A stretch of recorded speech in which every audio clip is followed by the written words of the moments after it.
એક જમાનામાં હલુરિયા ચોક સહિતના સ્થળોએ ભવાઈનો દબદબો રહ્યો હતો.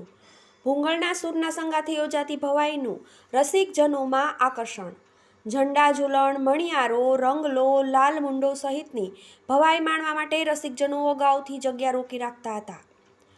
એક જમાનામાં આદ્યશક્તિની ઉપાસનાના મહાપર્વ નવલા નવરાત્રિ મહોત્સવ દરમિયાન ભાવનગર શહેરના રેલવે સ્ટેશન રોડ પરના સુતારવાડ અને કાળુભા રોડ સહિતના તેમજ સિહોર તાલુકાના અગિયાળી, જાંબાળા સહિતના ગ્રામ્ય વિસ્તારોમાં પરંપરાગત રીતે યોજાતી ભવાઈનો વિશેષ દબદબો રહ્યો હતો.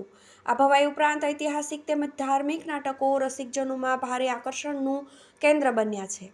આજથી વર્ષો પૂર્વે જ્યારે ટેલિવિઝન, રેડિયો, સિનેમા તેમજ મોબાઈલ જેવા મનોરંજનના સાધનો ઓછા પ્રમાણમાં વિકસ્યા હતા, ત્યારે તે યુગમાં પણ વિભિન્ન વેશભૂષા દ્વારા લોકોને જ્ઞાન, શિક્ષણ અને મનોરંજન પૂરું પાડવાના સબળ માધ્યમ તરીકે ભવાઈ અત્યંત લોકપ્રિય બની હતી. આદ્યશક્તિની ભક્તિને કેન્દ્રમાં રાખીને ભજવાતી ભવાઈમાં બધા પાત્રો પુરુષો દ્વારા જ આબેહૂબ રીતે તાદ્રશ ભજવાય છે. એટલું જ નહીં, સ્ત્રી પાત્રો પણ પુરુષો જ ભજવે છે. મુખ્યત્વે ભૂંગળ, તબલા, ઝાંઝ, ઢોલક, મંજીરા અને સારંગી જેવા દેશી વાજિંત્રોના કર્ણપ્રિય સૂરના સંગાથે ભવાઈ ભજવાતી હોય છે, જે ખરેખર માણવા લાયક બનતી હોય છે.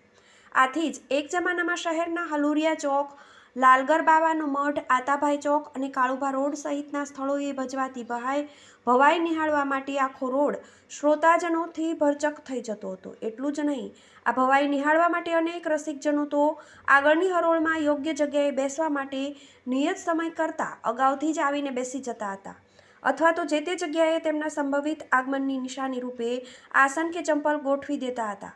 ઝંડા ઝૂલણ, જસમા ઓડણ, મણિયારો, રંગલો, લાલ મુંડો સહિતની અનેક ભવાઈ ખરેખર માણવા લાયક હતી. કાળક્રમે હવે ભવાઈના વેશ આંગળીના વેઢે ગણી શકાય તેટલા સ્થળોએ જ ભજવાઈ રહી છે.